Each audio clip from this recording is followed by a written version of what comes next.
sensitive amount of explosive, very small amount of explosive. It helps us to catch terrorists, to catch criminals all around the world, at home and abroad.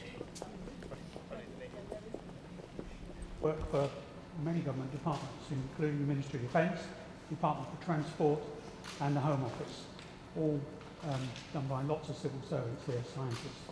So what we've got today for you is a short demonstration of some of the kit, and we'll run through a set of serials with 3 of my fellows giving a presentation about some of the capability. So first I'd like to present Dr. Matthew Brooks. The device is constructed, microscopic traces of explosives are left on surfaces associated with the device. If we can detect those traces, it gives us a very powerful tool for locating hidden explosives threats. The research that we carry out in this building enables our military, police and security personnel to detect those. Demonstrate the operation of a handheld explosives trace detector that's in service with the Army. So he's using a special wipe to sample the exterior surfaces of the vehicle to collect any contamination, explosives contamination. He's introducing that into the instrument for analysis. This equipment is manufactured to support the effective operational deployment of explosives detection capability with the military. So you can see there, it's successfully detected explosive traces from this vehicle. In fact, this equipment is so sensitive that it can detect down to 1/10000000th of a gram of explosives. On the vehicle, we now need to move to the next stage. And in this case, we would bring in a specialist police officer with a dog to search the vehicle, the outside of the vehicle, to give further indication. So to talk us through this stage, I would like to introduce Ella Birch, please. Your Majesty, Your Royal Highness, here at DSTL, we've developed tools and techniques to ensure that search dogs can find the highest priority threats. We also do work to enhance and protect the welfare of UK police and military working dogs. I'd like to introduce you to PC Michael Bowshaw and his dog Max, who are going to demonstrate how they would search a suspicious vehicle. Max, like all explosive search dogs in the UK, is trained on safe and effective training aids developed here at DSTL based on up-to-date intelligence from around the world. Max is also trained that a click means he's done great work and will soon be getting his reward. So this clicker training means that he can be safely rewarded away from any explosive hazard. So the science we do at DSTL ensures that our detection dogs can find the highest priority threats and keeps our civilians and service personnel safe at home and overseas. How long does it take to train a dog? It takes a month, Your Majesty, but the training is ongoing, and we get licensed every year, and the dogs tend to work to about 8 years of age, and depending if they're still fit and well, they'll then follow up year by year. I don't know which is more important to him, the ball or the I think they're both in the place, Sam, I think, no? Yeah. Thank you. Thank you. So now we've detected that there is a threat here. At this stage, we would work with the explosive ordnance disposal specialists from the police or the military, and they would be involved. And we would have accompanying them our forensic specialist scientists. To talk us through this serial, I'd like to introduce Dr. Sharon Moore. Thank you, Majesty. Your Royal Highness. DSTL's Forensic Explosives Laboratory, which is based here in the Energetics Analysis Centre, investigates every terrorist and criminal misuse of explosives cases in Great Britain, from the criminal misuse of fireworks through to major terrorist incidents such as the attack on Manchester Arena in 2017. So our scientists will deploy to the crime scenes and provide advice to the police and also assist in the gathering of the evidence for the criminal justice system. I'd like to introduce my colleague, Mr. Kevin Sanders. And he's one of the officers that will deploy to the crime scenes, and he's going to help talk us through this serial. So as Mike's already mentioned, this is a simulated vehicle born and provided explosive device. I don't want anyone to be too nervous here at this point. And at this sort of scene, we take portable equipment to the scene, so Kevin's going to demonstrate that for us. Early identification of the explosive is extremely important to the police and the security services in understanding the threat that's facing at the time. And this may provide potential leads for the investigators. He just needs a very small amount of material, just a few grains or crystals, and then he'll use the equipment which is again very rapidly able to analyse the material, just a matter of minutes. And we'll show you on the screen that we've got here all first responders, which includes all novel explosives that terrorists or criminals may be making. So this is the map that we're showing there. It tells us the identity of the explosive. We'll later go on to do further analysis back here in the laboratory in order that we have a higher assurance of result, which we then take to court with our evidence. So all of these items aspects. At the end of the investigation, our scientists will attend courts and give expert evidence as regards the viability of that device and any potential harm that it could have done had it gone off. Thank you. And are some explosives harder to trace and check on the machine than others, or is it? We do have quite comprehensive libraries. When we have bulk material, it's obviously a lot easier. When there's been an explosion, that can give us some difficulties because its material has disappeared effectively. So trying to identify them can give us a bit more hardship. But we've been doing it a long time in the UK, sadly, and we're actually quite good at it if we do say so ourselves. So, Quite a lot done, isn't it? yes, it's very involved. So Sharon and our team were fundamental to the Manchester bombing and the Parsons Green bombing in recent years. So the material was brought back here, and it was this team who detected what the explosive was, and then they actually supported the police all the way through to expert witness in court and helped with the conviction of those that were responsible. So it's kind of end-to-end from detection through to conviction. So a very important role that the team here played. In the world of explosives, are there new explosives being designed all the time, or is it something that takes several years for a new thing to come along?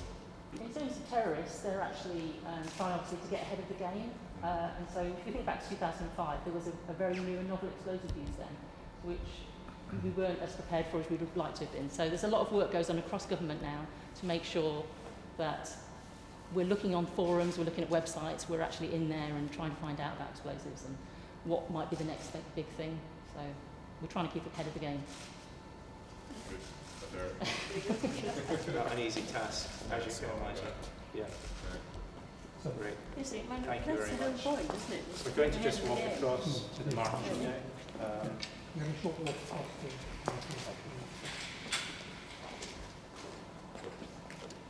So in the marquee here, we're going to meet and Lisa's been part of the coordination, helping us. Professor Tim Professor Tim is one of our most senior scientists, specialist in chemical and biological weapons and agents, and he's not only part of the local COVID, absolutely leading the support here, but he's also really Mr. Salisbury's used the land. He's a man at the forefront.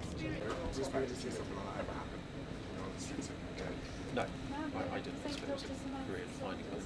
But imagine all the processes kind of fell into place and the government saw what to do, and it's lovely natural to kind of all the experience and all the knowledge you guys have built up. It's quite easy to detect what it was. Relatively so, straightforward. I wouldn't have said it was easy, but we do rehearse and practice. Thoughts when you found out about it? Was it frightening? Was it worrying? Was it interesting? What was the sort of I think I was concerned on that Sunday night, and it progressed to worry, and then surprise. I was just amazed. As it happened? It's completely new. It's not a compromise. It really is, and it's making sure that staff are supported and that they feel that they can check their answers to the questions and the advice that we're providing. So we're doing the absolute best that we can. And there's lots of work, of course. Sounds as though the government ought to help. So I'm also really working on you guys do what you need to do. If I can just lead you to the next group over here. I could introduce you first here to Mrs. Stephanie Potter. Stephanie is actually my private secretary, and she's been responsible for pulling together this day that we've had here today. So there's lots of coordination and planning. May I present you to Mr. Andrew Palmer? So Andrew was the lead project manager for the construction of the facility that you're opening today, the energetics facility. But it's been open for some time. Tara is a passionate collaborator and is responsible for our corporate publications, so the corporate plan and annual report and accounts. Oh dear. So how long have you been here? So I worked at DSTL for 8 months.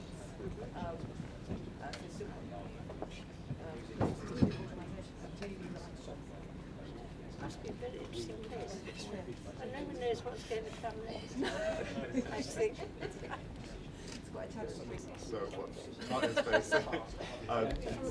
From the ground in space-related technologies.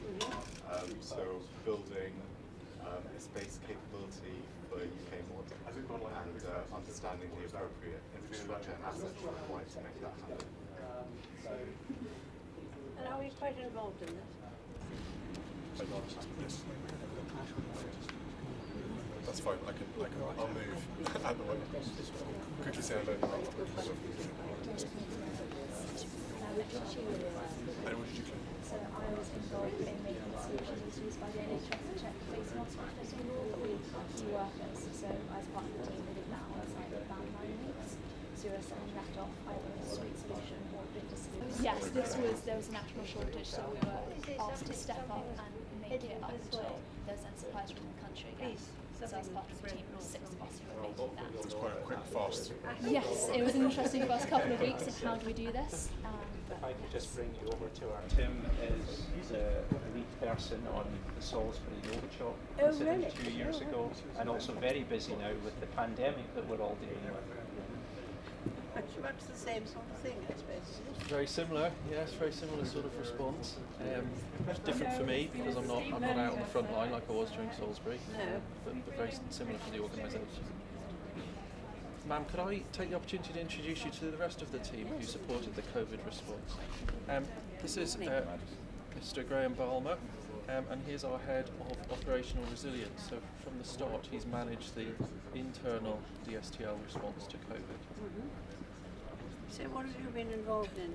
So right from the very beginning of the year, making sure that we were prepared for support, and then planning how we could get far more people, up to the half the staff we've got at the moment are able to come in each week and support the people who've had to stay working at home through this particular event and plan for the future.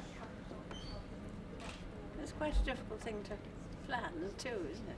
It is, because you don't quite know which way it's going to go. And now it's doubling itself again, isn't it? It is unfortunately on the rise, and I think we will have to reevaluate the way in which we approach this as we go through the next few months. Disease. May I take the opportunity to introduce Mr. Chris Clem? And as we were just saying, Chris has been instrumental in DSTL's activities that develop models that calculate the infection rate, or the R number.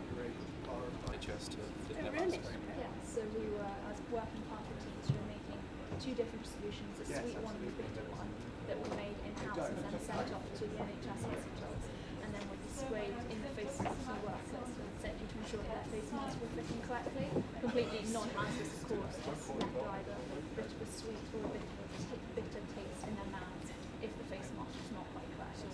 Really? Yes, so yeah, as part of the team involved in that work, it was an amazing opportunity to be able to actually support so many of our key workers. So ma'am, if we could just take you to our final group over here.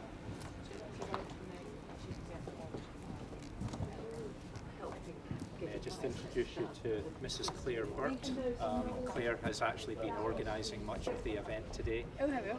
And interestingly, Claire just returned from a job at the US Embassy, the British Embassy in Washington, as our science and technology attaché. So she lived there for 3 years prior to this How job. long were you there?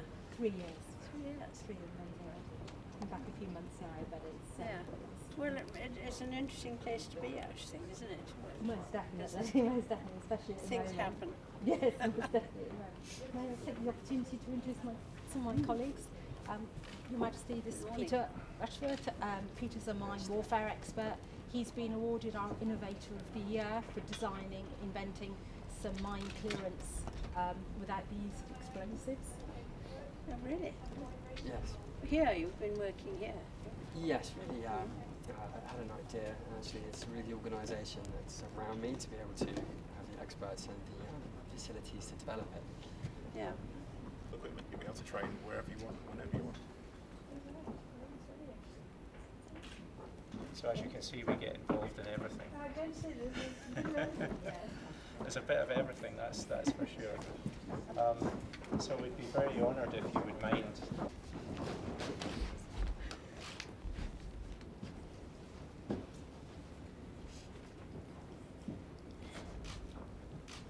Right.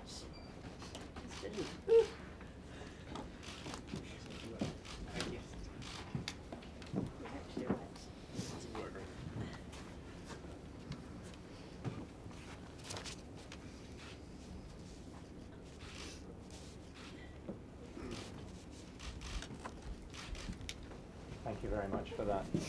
Well, it's proof that we've been here. It's proof that you have been here, and we will treasure that for many years and show folks, I'm sure, as well. So the last thing here we'd like to do is actually just to present you with a small gift in memory of your visit here today.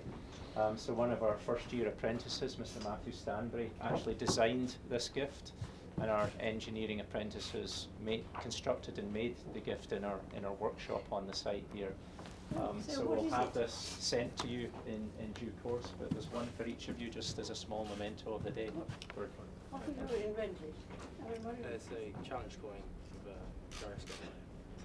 Yeah, right. That's very nice to have.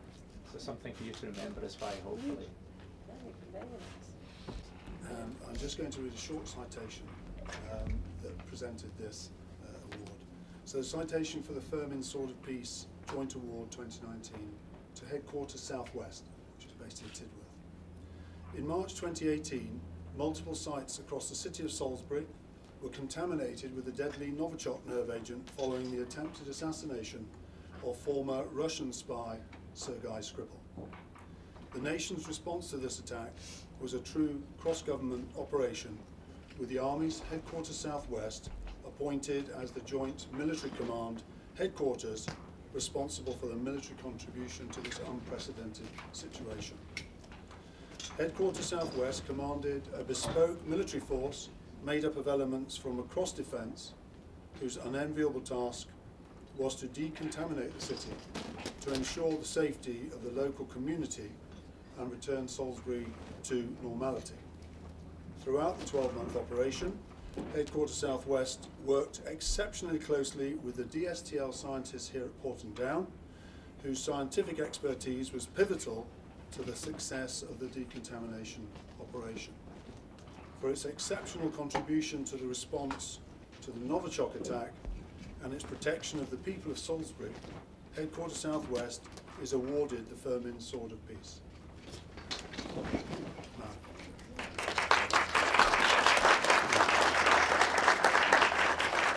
Your Highness, with your permission, please. On behalf of Firmin and Sons, Your Majesty, may I please ask you to invite you to present the Firmin Sword of Peace Joint Service Award 2018 to Headquarters Southwest. You're going to pass it on to us. When was this? In 2018 it was awarded, and then this is the first time it's been presented, obviously, from yourself. Interesting for 12 months. But it's an annual. Up to 4 a year, and it's normally one for an individual for an RAF station, a Royal Navy ship, It's all moved on to March last year, so the job done. It's really nice to see an operation done, completed, and then. Unprecedented Yes, Yes, full sort of. they're affected by all the secrecy, I think. So before we go to open the building, I'd like to just point out the building on the other side. That's actually the first building built on this site. The site was chemical weapons. Oh, yes. And that building was the very first building. So it's quite poignant that we have our oldest building. A few years in between, yeah, and a lot of other activity along the way as well. So I think I just lead you up to the flat here. Was that the origin of the place? Yeah, it was set up First World War chemical weapons defence, yeah, against the Germans. And it's evolved ever since then. So if I could just say a few words and then I'll ask you to formally open our building. So I'd very much like to thank Her Majesty and His Royal Highness for coming to spend the morning with us here to open, which I hope you'll agree is a fabulous new building. And this building represents not just an amazing capability, but the people who work inside this building, world-class scientists, are together responsible to keep the citizens of the UK safe and to protect our armed forces all around the world. So with that, I'd like to ask Her Majesty to formally open the building.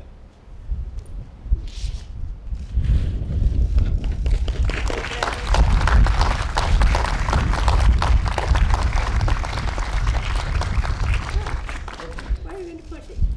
We'll put it in the building in the reception, so that everybody who comes in will see this as they arrive. Remember this very special day for us. So thank you once again for being with us today. I hope you enjoyed meeting some of the people, and you've seen just a small fraction of the many, many things that actually we have that we get involved with here. Yes, it is never a dull day at work, I can tell you. It's a very interesting